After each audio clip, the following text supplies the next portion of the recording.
திண்டுக்கல் தொகுதியில் Marxist communist கட்சி சார்பில் போட்டியிடும் கட்சிதானந்தம் தீவிர வாக்கு சேகரிப்பில் ஈடுபட்டார்.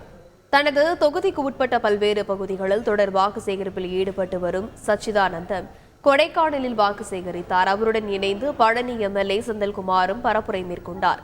பெருமாள்மலையில் மக்கள் மத்தியில் பேசிய வேட்பாளர் சச்சிதானந்தம் திமுக கூட்டணி வெற்றி பெற்றால் கொடைக்கானல் மூணார் இணைப்பு சாலை விரைவில் தொடங்கப்படும் என்றும் சுற்றுலாவை மேலும் மேம்படுத்துவதற்கான அனைத்து நடவடிக்கைகளும் எடுக்கப்படும் என்றும் தெரிவித்தார். மத்திய அரசினுடைய நிதியை பயன்படுத்தி இங்கே சுற்றுலா வளர்ச்சி மட்டுமல்ல விவசாய வளர்ச்சியும் மையப்படுத்தி வனத்துறை மூலமாக சில குடிநீர் திட்டங்கள் கொண்டு வருவதற்கான இடையூறுகள் எல்லாம் நீக்கி நிச்சயமாக உங்களுக்கான பல்வேறு திட்டங்களை கொண்டு வந்து சேர்ப்பவனாக இருக்கிறோம் என்பதை இந்த நேரத்தில் நாங்கள் தெரிவித்து நம்முடைய தேர்தல் கால வாக்குறுதியாக நம்முடைய சட்டமன்ற உறுப்பினர் சொல்லியிருக்கக்கூடிய அனைத்து விஷயங்களையும் நிறைவேற்றக்கூடியவனாக உங்களில் ஒருவனாக இருந்து பாடுபடுவேன்.